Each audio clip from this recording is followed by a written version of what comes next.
Ladies and gentlemen, we are back for Total War Devin Developer Log number 5, where, just like in the previous developer logs, I'm going to be showing you the progress made on what historians will probably agree is the greatest game of the 3rd millennium, codenamed Total War Devin. Real name? I've got a few real names in mind, but we'll get to that in a much later devlog where we explain what this game's themes and things that are going to be in it are actually going to be. So what we're going to do for this video is look at 3 things mainly. 2 new features added in, and then a big feature, the AI. So this is something I've been working on quite a bit this month, is adding in artificial intelligence. Now there's not too much to show for that because all of the work, all of the time is just writing code. And I don't think it'll be too interesting to read through the code, but I'll give you a brief overview of how it works and how it makes its decisions, and more importantly how I think that's going to be useful and make the AI in Total War Devin be nice and deep and reactive and generally be good. So before we move on to AI, let's quickly look at the 2 new features just added into the gameplay. The first is one that's of course highly anticipated by all, and this is the Diagonal Movement DLC. There it is, ladies and gentlemen. These lines confirm it. These units are going to move diagonally, just like that. So I've added in diagonal movement, basically. Actually got a little enemy army down there. You might notice the scales of the armies are much smaller now. Because I've been working on the AI, I've scaled things down to just have little small battles, so we can work on the AI without too much stuff going on, so that I can help myself understand why the AI is making decisions that it is, and we'll scale it up later on. So that's what's going on there. And the AI is currently switched off, so they are just sitting there whilst I demonstrate this. Anyway, demonstrating the other feature that I've added in, and this isn't quite as exciting but still equally useful to diagonal movement, and this is waypoints. So if I said I want to move behind the enemy army, before, if I just said move there, you can see our movement path is going to take us through the enemy. Probably not too useful, so maybe I want to do something a bit more strategic and say actually, we'll start by moving to there, then to there, changing my facing to look at the enemy, and then to there. So I've added in basically waypoints. You can see how that works. If you've ever played a strategy game, you probably know how that works. These units are now going to move according to a path prescribed by me, and we can add stuff to that path like that. And there we go. We've made a beautiful drawing on the map using the waypoint system. And that was important to add in, I realised, because the AI was definitely going to need a waypoint system to help it work out what it was doing, and specifically to give them combat orders. So that is all. Now before I move on, I'm going to go through a little bit of footage I took whilst I was developing it with various early versions of the AI, so that you can see the various stages it went through and how far it's come since AI version 1. Thanks for introducing me, other Devin. We're having a look here at the history of Total War Devin's AI over the last month. So here is AI version 1. What's it going to do? I'm advancing towards it with a few forces, and the enemy army has a plan. Their general has a plan specifically. The general is going to run. He's going to run so far away, and I don't think this is part of a masterful strategy. I think this is just a bad AI. It's going to run its general to sit in the corner. Now, I don't think any of us can deny that the Total War Empire AI would do this from time to time, so I knew I was going in the right direction. We're getting there. So here's the next version of the AI. It's a little bit similar, but this time the general runs up to stand in front of my line rather than running away. So he's switched from maximum cowardice to maximum bravery. He's not going to fight me because the AI can't attack at this point. It's just getting into positions from where it could attack, so sitting next to the unit it's trying to target, and it's actually going to defeat my Crusaders there because the enemy general was quite good. Looks like the enemy units also routed but got stuck. His morale's down there, I don't know what's going on. Anyway, it goes to now sit in front of the other unit and we can defeat it. And the interesting thing here is that after defeating that unit, the AI actually decided to send forwards another unit to replace it. So what it's doing here is it's just attacking with one unit at a time. That's what we've discovered. So that's a start, definitely something we've seen happen in Total War games before. So here we are with a slightly more advanced version where the power of the AI has been increased by 100% because it's attacking with 2 units at a time. Now that is truly impressive. This is like the step from Empire to Napoleon in terms of AI improvements. Quite incredible. The rest of the army not going to do anything. I'm sure if I killed those units, the rest of the army would get involved. So now, another version of the AI, and this time it's going to use all of the units at the same time. And this obviously was quite a revolution for me in terms of AI quality. So what it's doing is it moves up those shock infantry units who actually have a ranged weapon, so it's able to actually damage me itself, not deliberately, it's just the individual unit AIs using fire at will there. And it's now forgotten about the rest of its units and just stopped. It forgot to move up all of its actual infantry. So here's a further improved version where it's not going to forget to move in its infantry once it gets vaguely close. So that's quite an improvement, I think you'll agree. What it's going to do now is just dance around randomly. It can't actually target my units, so it just shuffles around, sort of moving backwards and forwards awkwardly, and I've definitely seen the Total War Empire AI doing this, so I knew I was getting close to a perfect Total War AI, closer and closer. So yeah, they just dance around continuously, and occasionally just bouncing off each other.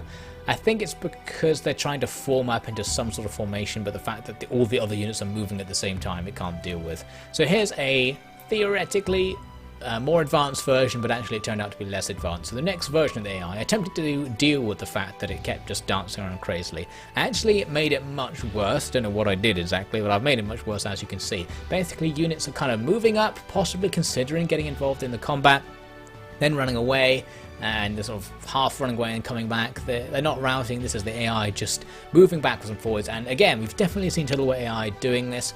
This is like early Rome 2, and Rome 2 just came out. You said the AI behaved just like this. So again, I know I'm on the path. I'm on the path to strategy game AI. This is part of the process. You have to work through this stage, the stage where the AI just runs all over the place. And now you can see it's actually given up on the fight entirely, and it's starting to move its whole army onto the other side of the lake. The only upside is that it's not walking straight through the lake, so you can see it's at least considering the fact that it needs to go a passable route. So that's nice, at least good pathfinding, just not a very good strategy. A couple of the units possibly considering going back to combat there. But overall, it seems they've just lost the plot entirely. So now we've cut things down to just one unit on my side and two on their side. Made things simple to help myself try and understand what the hell the AI was actually thinking. And we managed to get something a little bit more sensible happening now. It's going to advance up, twisting its units around the place as it goes. But eventually, it attacks me from the front with one unit, comes in with another unit to support, and it's going to be able to win that combat just on numbers alone. I am uphill, but there is no height-based stuff in the combat mechanics. The combat's unfinished, as I'm sure I'll tell you more later on. My unit's going to rout and run off the field, and the enemy will now dance around in victory with nothing to do. The AI, which wants to target my units but can't, just decides to move the units randomly and just rotate them about the place. Pretty fun, hey? So now, a improved version of that AI, where this time it's 5 versus 3 to see if it can deal with a slightly bigger version of the same engagement, and it is going to be able to do it. It's got all these crazy crisscrossing paths, as you can see, so it's kind of reforming right up to the point when it's about to attack me. But when it actually gets to that point, it's doing something sensible. We can see units coming in to hit me from the front, whilst 2 other units come to attack the sides there. So that actually looked okay. The units didn't just scatter all over the map, it actually attacked me, and it's going to actually win in this fight. So it's done something sensible. It's going to try and chase some of my units as they're routing away, as you can see there. It's going to chase them up using crazy routes. They don't really make any sense, but still the right thing to do, I guess. And because I haven't finished routing as a mechanic, that sort of really messes things up, because my units, even when they're shattered, will just keep fighting to the death all the time, except that one, which finally got out of the way. So basically the AI is going to be able to win that battle by the looks of things, so that's fantastic. And now I'm going to pass you back to me in the past to see how the AI works now. And we're back. Hopefully that was good. I haven't made it yet because I've just got the footage, but hopefully you enjoyed that review of the AI. So now we're back here. Let's have a look at the AI now. What I'm going to do to start with is explain to you how it works, because once we see the AI moving, loads of stuff's going to come up on the screen to explain its decision making, and I think it'll make a little bit more sense if you know how I've made the AI.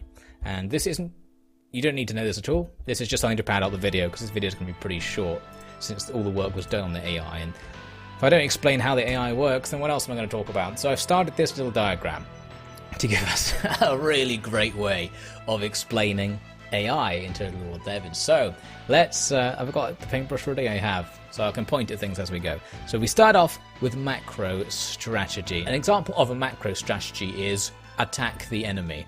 That's a macro strategy. That's the most basic macro strategy there is. Another macro strategy is retreat. Another macro strategy is skirmish. So move up far at the enemy and then move backwards if they move towards you. Another macro strategy, a little bit more detailed, could be a crab claw. So that would mean put 2/3 of your army attacking frontally and 1/3 of the army deployed somewhere else on the battlefield to come in later once the battle's got started. And it could be just a flank attack. Send one unit around the edge to attack whilst just before your front line hits the enemy. So a macro strategy is kind of, what are we going to do to win this battle? What do we think the enemy formation will be weak against based on what we've got to use? So that's the first decision AI has to make before it can do anything. So this is the top level AI. AI, as implied here, is in 3 levels. So it's actually 3 different AIs. Actually, it's more than 3 AIs. It's 3 AI levels, and with each individual unit having its own AI with limited decision-making ability. So there's sort of 2 generals, like a general going, what shall we do? A general going, how shall we do it? And then the sort of captains of the units try to implement those orders. Now each macro strategy is made up of a number of what I've called plays. So plays are the things you have to do in order to enact the macro strategy, and they're represented by these dots. So once the AI is scanned over its own army, scanned the enemy army, gone, oh, the enemy army doesn't have very much cavalry, but I do, I'm going to use a cav attack right macro strategy or something like that. It's made a decision.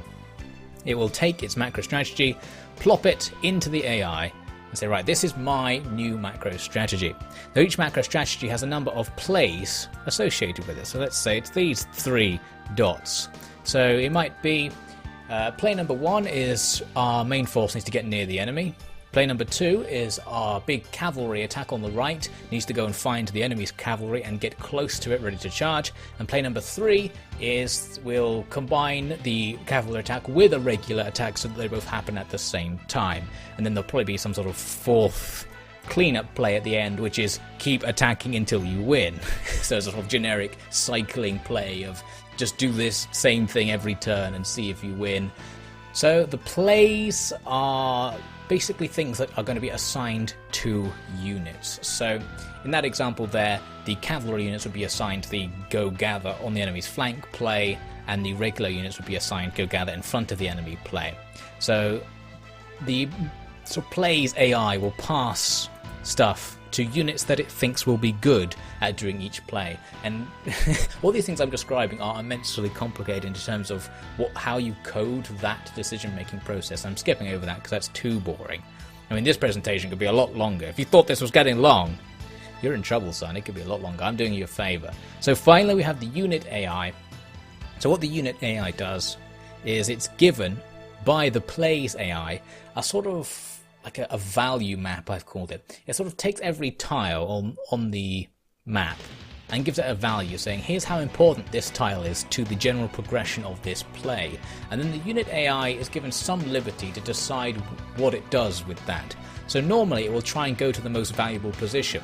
So for example, if the play was go and gather at the enemy's flank, it would put an enormous amount of value on some position off on the enemy's flank, so that the unit AI would think that's a valuable position to move to and start moving there if it was in the group that was conducting this play. But it has leeway not to, because there might be an emergent situation like, the general who's right next to me is under attack, and that situation puts a lot of value on all the tiles around him, so I should also stay here.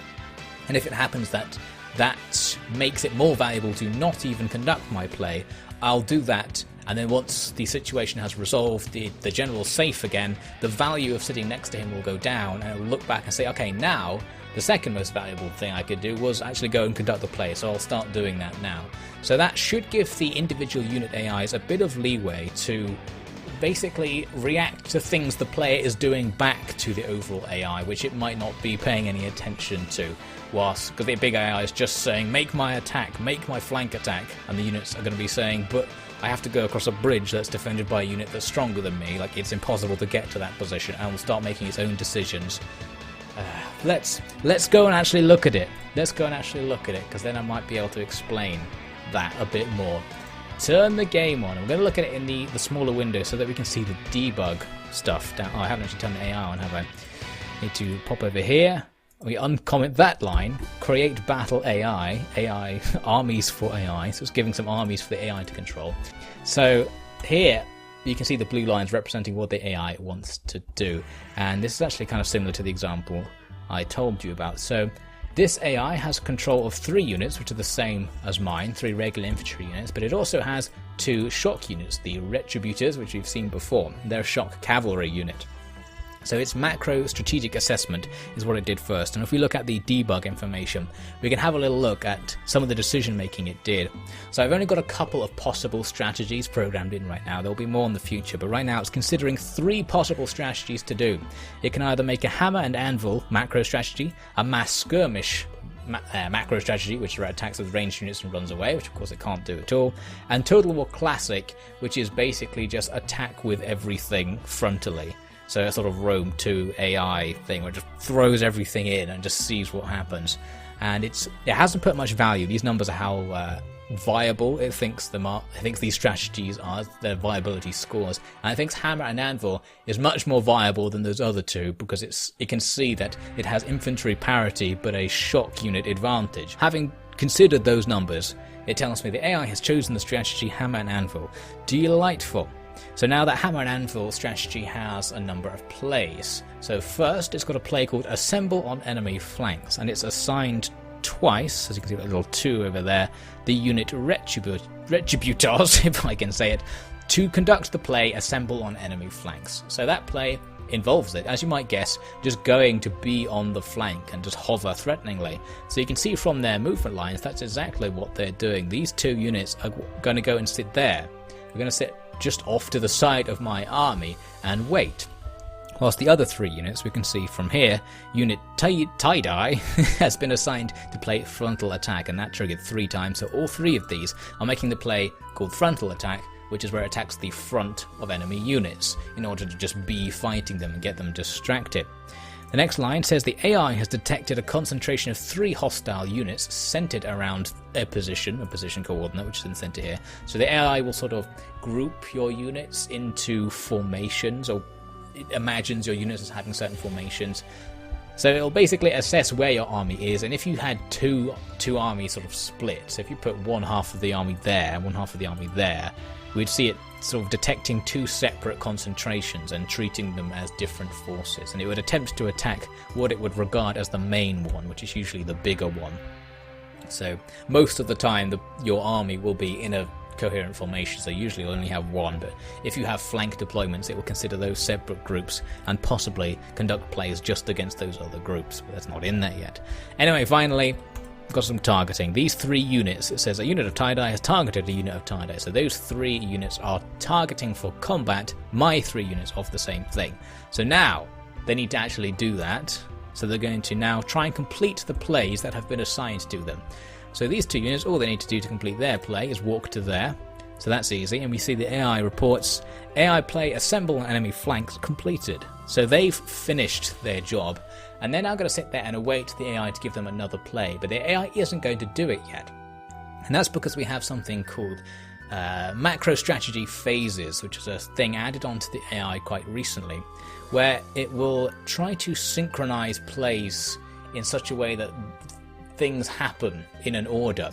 So in short, it doesn't want to attack the enemy's flanks right now because the frontal attack play hasn't finished. So there's no point them coming in to attack before the main force arrives. So it's sitting here, it's currently in strategy phase 1 because these 2 plays are phase 1 plays, and we should see it in a second as they come up to there. We now see down there AI frontal attack completed. So it's completed both of the things it needs to do for phase 1 of its strategy. Battle AI advancing to strategy phase 2. It has no active plays to manage, meaning it's done all the plays in the previous phase, previous phase throwing, it draws plays from the macro strategies phase 2 pool of plays. So the phase 2 plays are, for these units, nothing. They no longer have a play, they don't have to do anything, they just have to be in combat. So it just leaves them now. It doesn't give them any further instructions. Their individual unit AI will just take over for the meantime, and the individual unit AI just likes to continue fighting the battles it's already in. And the other 2 units have been given a play, flank attack. Actually, it hasn't given it to them yet. It's taken flank attack and started thinking about what units will do it, and possibly in the next turn. Yes, in the next turn, it's actually assigned it to those 2 units. It will happen. Those things could probably happen in the same turn, but anyway, look into that another time. So it's decided that these 2 Retributors are going to be doing flank attack, and it's going to be targeting the back of those 2 units. And that's about it. There we go, they're going to move in. And that's it. So what we've seen, ladies and gentlemen, is the AI conduct an actual strategy, and it wasn't scripted to do it. It's deciding to do that based on some complicated assessments of what's happening, deciding what units would be best to do each thing, and then assigning it to those units and leaving it up to the units if they want to do it, but there's nothing else for it to do. So it is going to actually conduct the assigned plays unless there's some emergency on the battlefield that sort of comes up bigger on the heat map and attracts their attention more, then they will perhaps go and take part in that instead as well. Oh my god, I've lost the plot. Programming AI drives you insane, ladies and gentlemen, and I present this video as evidence. So they're going to fight. This is where the AI will break down, because I haven't actually finished combat as a mechanic. So like, units get stuck when they route, and they sometimes phase into each other weirdly. Let's see. Like, that unit just turned around for no reason, because they're supposed to remain facing the original combat, like their main combat. And that just happened. So this unit's just gone and stepped on top of mine.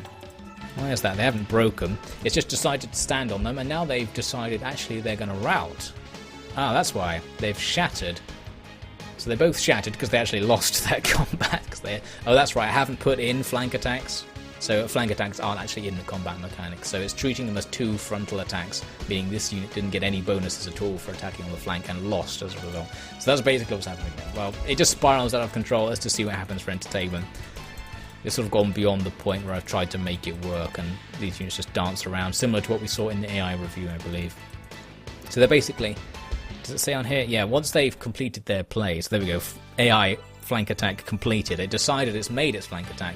It's gone into phase 3, and the phase 3 plays of a hammer and anvil strategy is just general offensive. So that's a play which is just attack units around you, like attack the nearest unit, or if there's a unit that's a bit further away but it would be a rear attack, you can prioritize that because that would be better. But it basically makes a decision to just fight generically. So you can see it assigned all of its units to do a general offensive. This unit's complaining because it can't find its target, it's stuck somewhere. You can see there at some point it decided our army had split into 2 different armies, perhaps when one unit was farther away. It's also exception lines are parallel. Oh, it's getting confused. It's trying to find like the left flank of one unit, and it's killing itself there. And there's a whole geometry thing where it works out where positions around units are. Blah blah blah blah blah. The AI hopefully wins the battle. Is the summary. Looks like it's trying to. It's getting into fight. Oh, these units only do 1 damage to each other, so I guess it's not going to happen. Oh, it's actually now broken, probably because of that error. That probably, like, once there's an error, something that just skips over code, and something that was skipped might have broken it. These units are sitting on top of each other, so that doesn't look great, does it?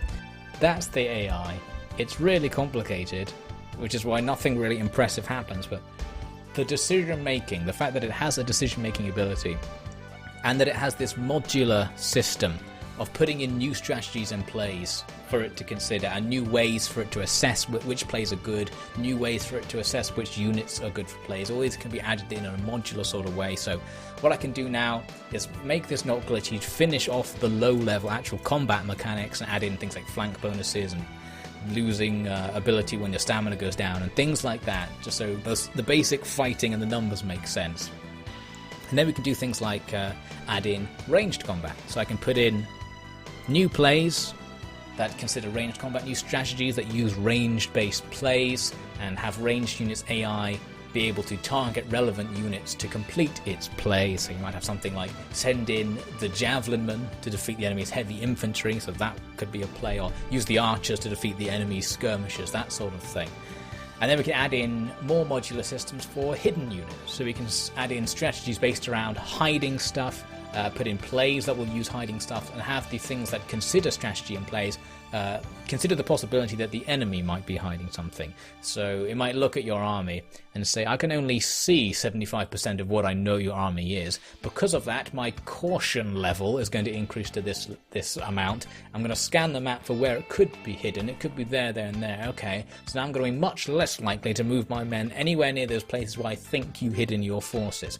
And that sort of decision-making ability can just be tacked on to the AI as it's built now. So it's sort of got the framework for it to do stuff, and now it's a matter of putting the actual stuff into the framework to maximize the number of options it has. Not that it's not finished already. I'm pretty sure the AI as it is isn't too different to a Total War AI. I want to say it's Total War Empire level AI. It's maybe just a bit below Total War Empire level AI, but it has some abilities beyond it, like making that flank attack. Total War Empire AI would have attacked the front with its shock units before the main body of troops arrived, rather than coordinating something. It's getting there, ladies and gentlemen. It's getting there. Right, we've rambled on long enough, haven't we? So thank you very much for watching Total War Devin Developer Log 5. I don't know exactly what I'm planning to do for next time. Probably make it not so crazy. So once I get to the point when the units are engaged, it doesn't break down, glitch out, and explode embarrassingly. So we'll try and get that going. That's going to be a priority. And I think adding in ranged units to the AI's ability of things to consider, and consider the range of my units as well. So like not sitting in range of my archers whilst it's waiting for something to happen. That sort of thing would be very nice. So we'll see what we can do. And I hope you'll join me for that in approximately 1 month. Whew, been a hard month. See you then.